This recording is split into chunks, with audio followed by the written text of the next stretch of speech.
Transfer చేసుకున్న తర్వాత ఒక 2 మినిట్స్ నూనెను వేపాలి. వేపిన తర్వాత ప్రాసెస్ చేయాలి. ఇది ఇట్లా ఫ్రై అవుతుంటుంది. ఈ మధ్యలో మనం ఒక గరం మసాలా పౌడర్ వేసుకుందాం. మసాలా అంటే ఏం లేదు ఫ్రెండ్స్, ఇదిగోండి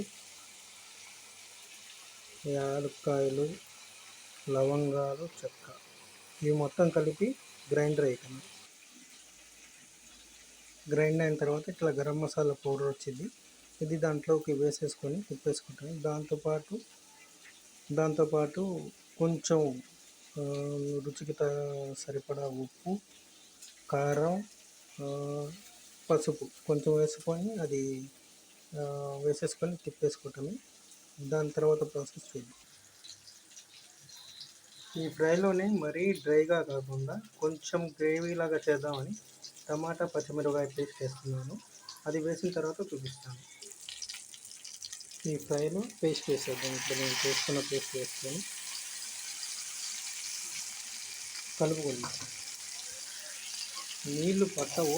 ఒకవేళ మీకు ఏదైనా గ్రేవీగా కావాలంటే నీళ్లు వేసుకోండి. నేను ఉడకబెట్టాను కదా, చికెన్ ఉడకబెట్టాను కదా, అవి నీళ్ళు ఉంటాయి, అవి వేసుకొని కలిపేసుకుంటే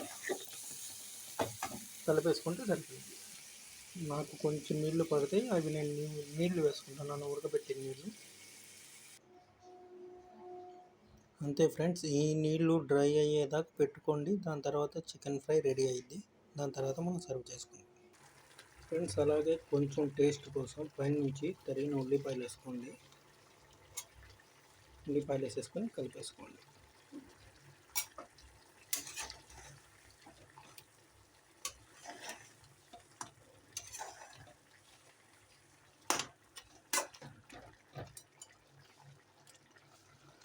ఎక్కువసేపు కదపండి, ఎందుకంటే ఆల్రెడీ బాయిల్ చేసాం కదా, ముక్కలు కొంచెం చిదురుతున్నాయి. అట్లానే వదిలేసుకోండి. దీంట్లోనే కొంచెం కలర్ కోసం ఫుడ్ కలర్ కలుపుతున్నాను. అది ఆప్షన్, మీరు వేసుకోవాలంటే వేసుకోవచ్చు, లేకపోతే లేదు.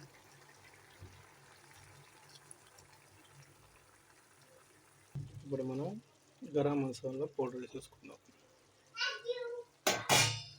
ఇది కలిపేసుకుందాం. గరం మసాలా పౌడర్ వేసేసుకున్న తర్వాత కలుపుదాం. అంతే ఫ్రెండ్స్, ఒక 5 మినిట్స్ తర్వాత ఇప్పుడు వేసిన మసాలా అది పచ్చితనం పోయిద్ది. దాని తర్వాత మనం ప్లేట్లో సర్వ్ చేసుకోవటం. అంతే ఫ్రెండ్స్, వేడివేడిగా చికెన్ ఫ్రై రెడీ. అంతే ఫ్రెండ్స్, అయిపోయిన తర్వాత ప్లేటింగ్ అండి. సూపర్గా వచ్చింది. ముక్కలు చూస్తే పచ్చిగా ఉన్నాయి అనుకోవకండి, ముక్కలు అయితే బాగా ఉడికినాయి.